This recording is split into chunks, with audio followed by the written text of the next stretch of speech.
Today, we really started to see a shift in the markets. What the market is starting to do is it is moving money from a lot of companies that have won over the course of the last year, and so some of these companies that have been beaten down over the last 4 to 6 months. So, one of the big winners over the course of the last year has been Google. Google, we can see that over the last 365 days has moved up by 121%. However, today the stock moved down. It was down by about 2.5%. So we are seeing people take some of their gains off the table. And where are they moving the money to? The money has moved into software companies. We're seeing companies like Adobe, which moved up by 7.6%, with another 1% move after hours, making absolutely crazy moves. Microsoft moved up by over 5%. So a lot of these companies have had this fear kind of hanging over their head around AI coming in and really causing disruptions in the SaaS space, and are finally starting to get some attention.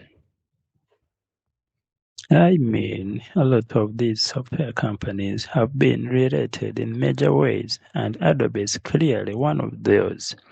We can see that still over the last year, this stock is down by that 7%, was trading at over 400 in June of 2025, and is still well below its all-time highs of almost 700 per share.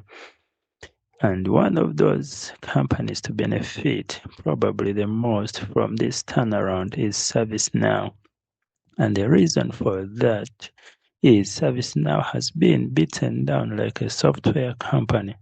However, it integrates AI very, very well into its platform and could see a huge compounding effects from the benefits of AI plus the fact that, again, it's been beaten down so much over the course of the last year or so. We could see that today alone the stock moved up by 14% during normal market hours, and then another 3% after hours. So again, this is a company that still has a long way to run, because over the course of the last 365 days, the stock is down by almost 40%. We can see that these highs back a year ago were around 200 per share. And if we go back a little bit further to November, or actually December of 2024, we can see that the stock was sitting around 220 per share. So there still is plenty of room for ServiceNow's stock to move up before it even gets back to these 52-week highs. In my opinion, there is a couple of reasons why ServiceNow is going to be very successful over the next few years. The first, again, is that AI will integrate very well into their platform. So we personally use and see ServiceNow being used. Rather, we see ServiceNow going into a much greater use.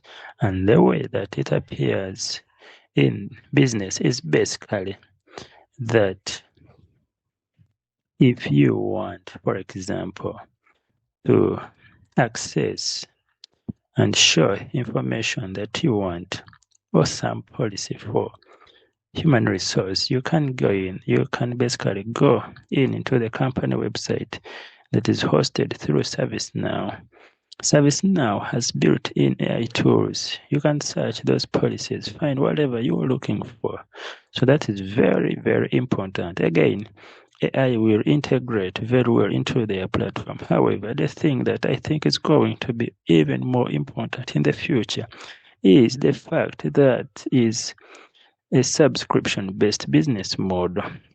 We are going back to that. I think that we are going to see in the market that there is going to be a huge leap back to relating these subscription-based business models to higher multiples, because ultimately companies do not want to switch away from these businesses. If they have built out a whole company website, a whole database of all these policies with one provider, it becomes extremely difficult for these companies to switch to someone else. And that is the mode for ServiceNow. The agentic AI is going to be the icing on top. The mode is the subscription service and how integrated ServiceNow is with their end customers. These subscription-based business models are extremely important, and really they aren't going away, because ultimately they are so efficient at driving top and bottom line growth. You can basically go in, you can build a very good platform. You can charge customers for that platform. You can get them very integrated into that platform so that they don't want to change, and then you can upsell them on additional items. So that's where ServiceNow has a lot of potential. Not only can they grow the number of people using their platform, but they can build out these additional tools like they are already doing with AI with some of their security businesses, and they can just upcharge for those additional services. And that's going to be very easy for companies to utilize ServiceNow because they're already using them. So they will want to use ServiceNow for more areas of their businesses. And we could see this very clearly with their subscription revenue in this last quarter. They saw its growth. They saw it grow by 22% year over year. And I think as they build out these additional services, we could see this actively and actually accelerate further. If we go back a little bit, the PE ratio on ServiceNow was starting to get very, very attractive. We are talking about a forward PE ratio around 25, and that is a company in the past that was trading up to a 62 forward PE ratio in June of last year. So very low valuation, and even their PEG ratio, which compares the price to earnings versus their earnings growth over the next 5 years, was sitting at a 1.05. So very good valuation metrics for both the forward PE and the PEG ratio. And recently, this PE ratio has changed quite a bit, and we will get into that updated PE ratio here in a second. But before we do that, I want us to take a look at the earnings projections for 2026 and 2027. For 2026, the average EPS estimate is $4.12. That is an increase of 17% year over year from 3.51 in 2025. And then in 2027, EPS is expected to accelerate by 22% growth year over year to 5.30. So let's run some price predictions on ServiceNow. We've got the current stock price of around 128 per share. The current PE ratio again somewhere around 25.99 according to Yahoo Finance. But based on the numbers, it is a little bit different again after this big run-up. So we are going to look at the average EPS estimate first. So that is $4.12 At that EPS for 2026, we are talking about a forward PE ratio of 31.15. That's about 17% growth year over year. In my opinion, this 4.12 EPS in 2026 is about 55% probability. I think it's the most likely of these three kind of occurrences. At that point, we should see ServiceNow getting close to around a 35 forward PE ratio, in my opinion, which would put the stock reasonably valued at around $145 per share dollars. But let's jump over and look at the underperformed numbers. So that would be $3.64. That's a 35 forward PE ratio. That would be EPS growth of about 3.7%. I think this only has a 15% chance of occurring. I think it's very unlikely that they come through with numbers this bad this year, especially because top line numbers are expected to grow by around 22%. So very unlikely, in my opinion, to see this. If we do, I still think we could see the stock trade at a forward PE ratio of 35, basically meaning that the stock could trade flat throughout 2026, sitting around $127 per share. And finally, the outperform number is 4.33 of EPS. That would put the stock currently trading at a forward PE ratio of 29, and that would be earnings growth of around 23%. I honestly think this has about a 30% chance of occurring. I think there is good likelihood that ServiceNow comes in somewhere between this kind of average and then outperform number. At that point, we could be talking about a company that could command a 40 forward PE ratio, putting their stock price at around 175 per share. So I think across the border right now, really, there aren't many instances where you could lose money with ServiceNow. It's just more of a question of how much upside do they have. And I think that really comes down to execution, because if they execute at a very high level, we would certainly see this company go back to a forward PE ratio in the 60s. But we need to see very strong top-line growth, and we need to see that translate very well to the bottom line as well. Now let's talk about another company that I think belongs right in the middle of the software-relating conversation, and that is Palantir. Palantir is one of those names where the stock market just cannot seem to decide what it wants to do with it. Some investors look at Palantir and say, this is one of the most important software companies in the world. Others look at it and say the valuation is absurd and it has already run too far. And honestly, that tension is exactly why Palantir stays so interesting. But when you strip away all the noise, Palantir is not just some random software company. It sits in a very special place in the market. It plays in the AI, it plays in the data, it plays in the national security, it plays in the enterprise software, it plays in high-value decision making. It is not a small combination. That is the kind of secure setup that can keep compounding for a very long time if the company keeps executing.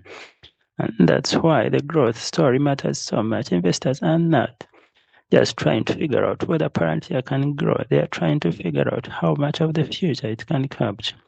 Because if Palantir becomes the operating system for decision intelligence in a world that is becoming more automated, more data-heavy, and more AI-driven, then the company can become more important than a lot of people think. And that is the bullish case.